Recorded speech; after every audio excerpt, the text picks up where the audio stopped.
Sorry for no video last night, guys. I was with my girlfriend the entire time and just really having a good night. So you know what? I said screw it, give myself a night off and come back tomorrow. And you know what? Yankee fans, there's a lot of things to celebrate in the last couple days. Won a 3-game set at Rogers Center. You know, I think we can agree with that whether you're a Yankee fan or a Jays fan. Those 3 games, is the implications, the way, the big stories coming out of each game, right? Jays come back to walk that game off, trim down the magic number, and then you look at the Yankees yesterday, obviously winning that game and clinching the AL East title as they should have. We saw from the beginning of the year they dominated the AL East. Obviously, they had the massive hiccup in the middle of the year, but they built such a massive lead that they were able to sustain it enough to take their, I believe it's the 20th AL East title in Yankees history, and congrats to them. Look, they played an incredible year. They have the MVP on their team. I mean, when you have the MVP, a lot of things are going to go well for you. Speaking of that MVP, and he goes into today. Obviously, the last few days have not gone well for him when it comes to looking for the long ball. Yesterday was an interesting one, walking 4 times. And look, I'll tell you the Yankee fans this, and if you're a knowledgeable baseball fan, you'll know they weren't trying to walk him yesterday. How many times was he in a full count, a full count offering, or were they up 0-2 or 1-2 in the count? They were attacking him. He just was not chasing outside the zone. And hey, credit to him for not chasing 600 and just taking what the pitching staff was giving him. And he did a good job. Laid off, walked 4 times yesterday. And today, he got the opportunity against Tim Mesa. I think he hit it like 117 miles an hour off the bat into left field. Question was going to have the distance. It was a missile. And shout out to the Jays fan that whiffed on that catch. I mean, all of us are on social media.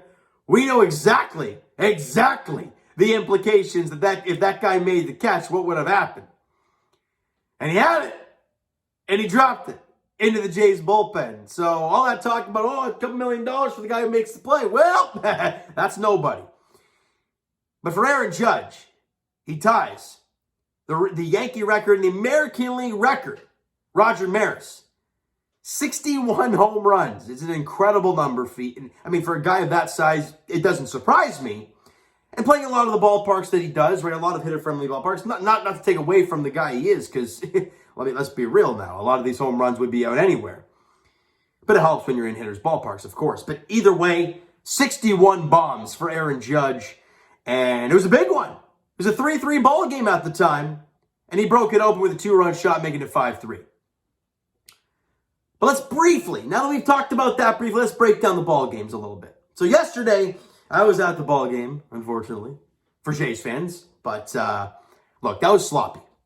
I'll be honest with you. It was just a sloppy baseball game, and good teams like the Yankees will find a way to make you pay for mistakes. And Rios, he was kind of in and out of danger at times during the game, and that bloop single really hurt. Bo Bichette going out there, Springer and Teo converging on the play.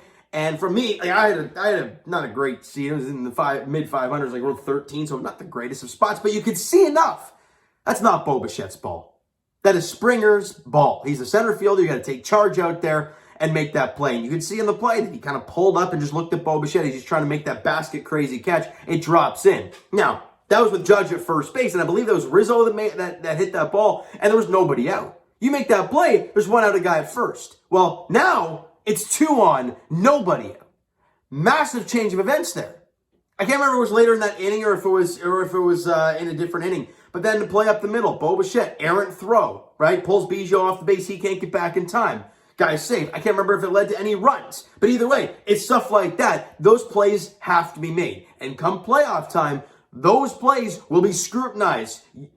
Like every play will be broken down. And people are going to say, well, I didn't nitpick this. In the playoffs, you do.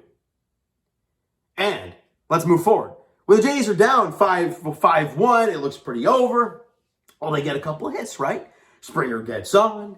Bo rips double to the right center field gap. Springer to third. Bo safe at second, but he comes off the base. Smart play by the second baseman to keep the tag on him or to go and see that he's off the base and tag him, and he's out.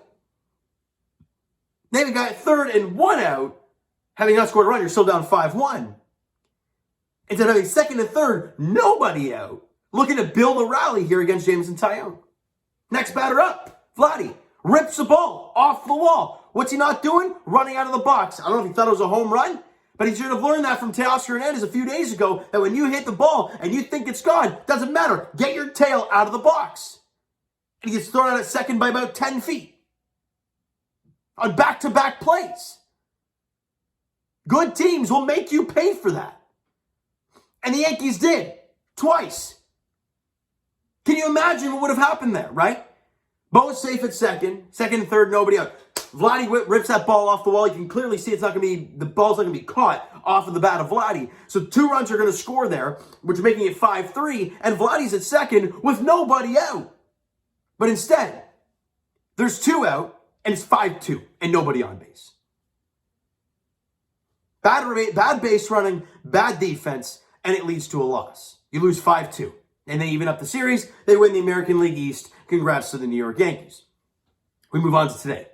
Mitch White and Garrett Cole. Well, before we even hear the game, before we even watch the game, you see that, and you're like, he'd be lucky if the Jays don't lose by double digits. Well, shocking enough, it was a 3-0 ball game because Mitch White just couldn't get out. He couldn't get it out in the first inning, and they're now 3-0. He settles in a little bit. So does the rest of the pitching staff. And the Jays crawl back. And Danny Jansen home run, right? And Bo Bichette's off single. And then Vladdy hits a sac fly. And you're tied at 3. You kind of, after Garrett Cole having a perfect game at the time, Jansen hits a solo shot to break that.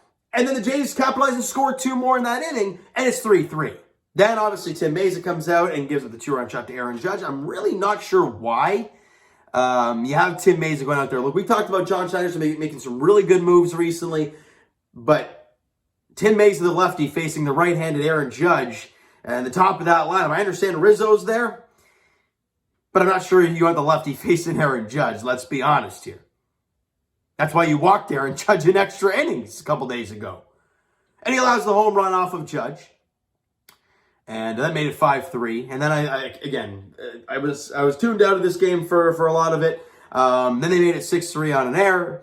But then we go to the bottom half of the 8th inning, right? And Springer gets on, Bo gets on. You have 2 on and nobody out for Vladdy. What do the Jays love to do in situations like this? Ground into a double play.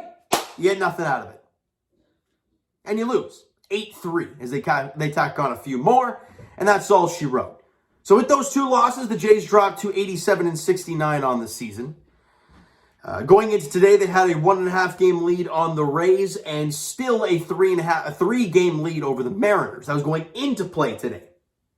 And obviously the Orioles won when we won a couple days ago on, what day was that? Monday night. And on Tuesday, the Orioles lost and the Jays lost. So the number was down to 2. Well, the Jays lost today and the Orioles lost today. The magic number is down to 1. So for the rest of the season, which we all kind of feel is happening, the Jays have to win 1 game or the Orioles have to lose 1 game. And then the Jays are in the playoffs. The Jays have the off day tomorrow. The Orioles play the Red Sox. But let's be honest, Jays fans. I'd like to see the Orioles win that game. Then the Jays go to play at Rogers Center on Friday against the Red Sox at Rogers Center. That's when I want to make the playoffs on a winning note, not wait for another team to lose on an off day. Like, I'd rather not that happen. But if it does, it does, right? It does. However, I believe Tampa lost tonight in extras, so it stays at 1.5, which is great. Seattle's up 3-1. I expect them to win this game today, so that'll drop to 2 games. You still have an okay lead here, and the Yankees are done, and you have the Red Sox and the Orioles to finish off the season, which you can get some wins against if you really put your best foot forward here. But you got through the Barrios start yesterday, you got through the Mitch White start today. Now you've got your horses going in the next 3 at least, and see how you line up the rest of the season. Obviously, they have an off day tomorrow, so we'll see if they end up how they work this rest of the season. If they put some wins together and they get some help on the scoreboards and, they clinch home field a little bit earlier than they like to. Do they use Alek Manoah? There's lots of question marks moving forward. But with the Yankees now done and the Yankees now gone from Rogers Center, you focus on these final 6 games. You need to win 1 game or the Orioles need to lose tomorrow and you're in the playoffs. Then our focus turns to home field because I've already got home for the Game 1 wildcard game, so I'm hoping they do play it. And I got ALDS games 1 and 2 at home, so we'll see how that all goes down the road, which would be insane. But I wanted to just leave it off there, guys. I didn't want to break down the stats at all because, again, you lost by quite a bit. I wanted to bring up the important stuff, like obviously the walk-off a few days ago, which we already talked about, and the AL East title with the Yankees a couple days ago, or yesterday. And then obviously Aaron Judge tying Roger Maris's record of 61 home runs. The AL record, obviously the NL record is held by quite a few guys. Barry Bonds leading the way. I believe it's 73 that he got, and that's kind of out of reach for Aaron Judge, but it is what it is. An AL record, a Yankee record, which is a pretty damn good accomplishment for Aaron Judge, and well deserved at that. Just a really good guy as well. You know what? I'm a baseball fan. I'm a Jays fan, right? So instantly, you're not going to like the New York Yankees. And if you're a Yankee fan, look, let's be honest. As much as I try to stay as unbiased and as positive and nice as possible, I don't like the Yankees, as I shouldn't, as a Jays fan. However, you've got to respect a good player, and a great player at that. And Aaron Judge, I mean, he's going to win MVP this year. Got to respect it. And I've seen how such a great dude the guy actually is. So you've got to respect that even more. All right. So you know what, guys? That is going to do it for this one. I don't even know who that was pitching for the Jays tomorrow. Is it Alek Manoah? Or on Friday. Is it Alek Manoah? I can't even remember who that's pitching on Friday. But you know what? One more game. The magic number is 1 for the Toronto Blue Jays to make the playoffs this year. And for the first time since, I'm not even going to count 2020 because that was just a weird-ass year. Don't even count that. So the bottom line, since 2016. All right, so Jays fans, that is going to do it for this one. If you enjoyed the video and did not enjoy the last couple of games, but if you're Yankee fans and you've loved the last 2 days because there's been lots of heroics, smack the like button. Do appreciate that. Hit the subscribe button. You guys not already. Comment down below thoughts on the video, thoughts on the game, what you like, what you not like from today, from yesterday and today's game. For the Toronto Blue Jays, Twitter link is down below, so follow up, send me a DM to that great stuff. The Instagram link is also down below, so follow up there if you guys have not done so already. And I will talk to you guys Leafs edition very shortly as they shut out the Montreal Canadiens at Scotiabank Arena. Scotiabank Arena. However, not some good things are happening, so we'll talk about that very shortly. But as for the Toronto Blue Jays, they are back in action on Friday. The question is, will I be talking to you guys post-game Jays and Red Sox? Are we talking about a playoff berth, or are we talking about still waiting? Well, I'm hoping that we're talking about a playoff berth. All right, so you know what, guys? Thank you guys so much for listening and watching. I hope you enjoyed the video and not the ball games the last couple days. We'll talk to you guys then.